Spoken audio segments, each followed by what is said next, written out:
Guys, welcome back to another video. My name is Jill and today I'm going to be doing my May 2016 wrap-up. So yeah, let's get started.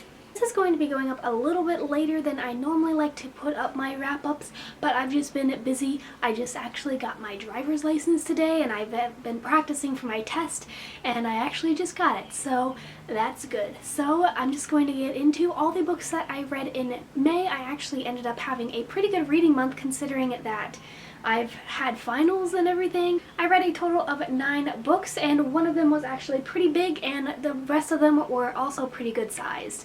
So yeah, let's just get into the books that I read in May. First up, I have The Serpent King by Jeff Zentner. I've talked about this book a bunch on my channel. This basically follows a boy named Dill and his 2 friends Travis and Lydia, and they basically live in the South, and Dill is the son of a Pentecostal minister and his father's in jail, and it's basically the story of him growing up and with his friends and just trying to figure it all out in his final year of high school. It was very good. It was surprisingly emotional. I started bawling halfway through this book. If you've read it, you know what I'm talking about. But there was this one part that was so sad. And so, yeah, I ended up giving this 5 out of 5 stars. I actually met Jeff. But yeah, I actually got signed. It says, "To Jill, walk into the bright morning," and it has his signature, and that quote is from the last line of the book. And it was just honestly fantastic. But this deals a lot with just growing up and being in a tough situation that you don't really know how to get out of, and basically like what it takes to live and the strength it takes to continue your life. Even though you think that it's not a life worth living, we sort of learn through the interactions with these characters that life actually is worth living. And yeah, so this book was really good. 5 out of 5 stars. The next book I have is Lady Renegades by Rachel Hawkins, and this book is the 3rd book in the Rebel Belle series. If you haven't read the first Rebel Belle book, it's basically about this girl named Harper, and it's on prom night, and she is accidentally in the wrong place at the wrong time, and she ends up getting these powers, and now she is sworn to protect this guy, David, who she actually really hates. It's like her worst enemy in high school, and now she like basically has to give up her life to protect him. The first book is called Rebel Belle. It's very good. I would highly recommend that first book. Now this book is the conclusion to the trilogy. It's very, very short, and I did not enjoy it at all. First off, I haven't reread the first 2 books, so I don't know how it would be. It might be a little bit better if you would have read these 3 books straight through, but just this on its own I just thought was not up to par with any of the other books. I really didn't like how it was going. I didn't enjoy the characters.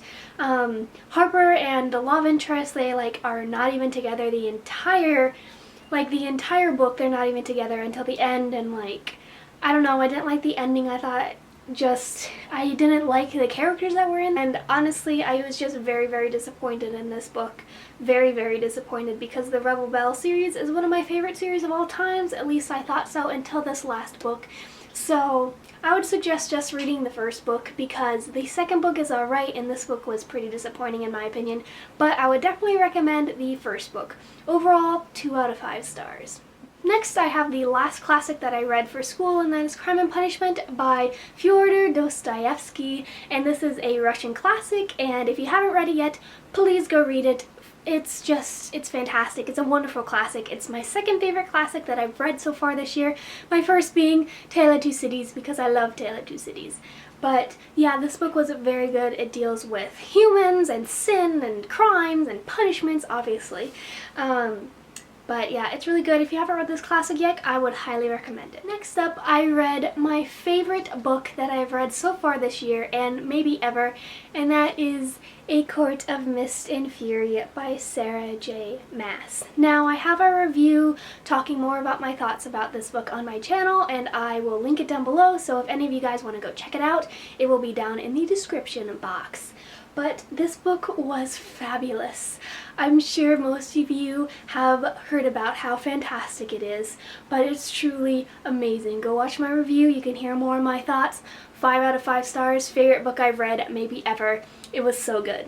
The next book I have is The Passion of Dulce by Julie Berry, and this follows a variety of points of views, but the main point of views are Dulce, who is a heretic in 14th century France, and then we also follow a girl named Batil and her two sisters, and they actually end up taking Dulce in because she is on the run from friars who are trying to burn her and execute her for being a heretic and not practicing their religion like the heads of the church want her to. And we also follow the perspective of a friar that is hunting Dulce. And this book was unlike anything that I've ever read. Dulce has an incredible healing power because she considers Jesus as her beloved, and she is extremely holy, and she is able to heal people, and she performs miracles, and it was just very, very moving. I hadn't read anything like this before. I had no idea that this kind of stuff was happening in France at that time. I didn't know this stuff was happening. It's not the sort of thing that you learn about in history class. So if you're looking for something, sort of different kind of historical fiction, I would definitely recommend this book. It is also very, very sad. So if you want a sad historical fiction, pick this one up. It was very tragic. I loved getting to know Batil and her sisters. They were really, really fun to get to know. And Dulce, of course, I loved her, and just the relations that Batil and Dulce form with everyone in their town was just really interesting to look at.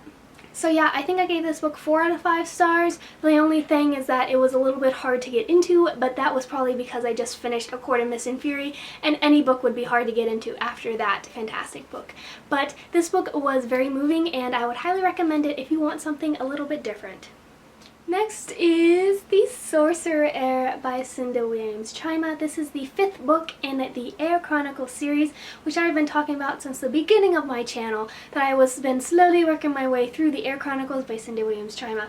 And this last book was so fantastic. I'm not really going to get into details because it's the last book in the series, but I just really, really loved it. If you don't know, it's sort of a complicated thing with the Heir Chronicles, but you have the first 3 books, and it was supposed to just be a trilogy, but then Cinda ended up adding 2 more books that follow the same characters, but in 2 different continuation of the trilogy. So this is the last book, and I guess the continuation duology thing, but all the characters from the trilogy are in this book as well, and I just love the main characters of this book. Jonah and Emma were just wonderful to get to know. I thought this were wrapped up way better than The Dragon Heir, which is the conclusion to the first trilogy. I'm sorry if that's a little confusing. I know, like, all the things, if you don't know what they're talking about, it's a little confusing, but yeah. But this book was really fantastic. I think I gave it 5 out of 5 stars. Favorite one in the 5 books that are out. Quintet? Quintet? Is that what? Quintet? But yeah, it was really, really good. I just loved all the characters and all the stuff that happens. I just thought it was done way better than any other book in the series. And next up I have Blue Lily Lily Blue by Maggie Stiefvater, and this is the 3rd book in the Raven Cycle Quartet, and I'm very happy to say that I really enjoyed this. I think I ended up giving it 4 out of 5 stars. I'm not really going to go into a lot of details because this is the 3rd book in the series, but if you watch my previous videos, you know that I wasn't really a fan of the 2nd book, The Dream Thieves, but this book just got right back on track, and I actually really enjoyed it, and it made me really hyped for the last book, The Raven King, so I should be getting into that one soon, as soon as I want to finish the quartet. So yeah, I'm very happy that I ended up liking this one. The second to last book I completed was The Looking Glass Wars by Frank Better, and this was my book club book that I had to read for my book club, and this is basically a fantasy version, or not fantasy version, this is like a retelling of Alice in Wonderland, and it's sort of like steampunk version of Alice in Wonderland. Basically it follows a girl named Alice, and she is the princess of Wonderland, but she ends up being thrown back into the human world, and she thinks that she's crazy because no one in the human world believes her about Wonderland. But then this wonderful man named Lewis Carroll decides that he's going to write down her story, and so Alice is really happy about that. But then it turns out that Lewis Carroll completely changed the story, and that Alice's adventures in Wonderland is not the real story, and this follows the real story about what happened to Alice and her journey trying to get back into Wonderland and claiming her throne. And I overall enjoyed this one. I think I gave it 3.75 or something out of 5 stars. I thought that the action was really good. I thought the idea was really good. The thing that I didn't really enjoy were the characters. I didn't really connect with any of the characters. I found them all sort of annoying and two-dimensional, and I just really didn't enjoy any of the characters. I don't really care what happens to any of the characters.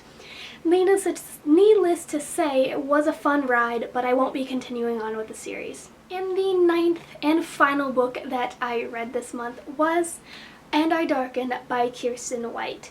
And this book is an ARC. It does not come out until June 28th of 2016. And this book was so flipping fantastic. I didn't think that I would love a book this much since A Quart of Mist and Fury, but this book is a close second of my favorite of the year. Basically, it follows a girl named Lada, and it is a gender-swapped version of Vlad the Impaler. This takes place during the Ottoman Empire in 1400s, 1500s, whichever era it was, and Vlad the Impaler is who Bram Stoker based Dracula off of because of his impaling nature.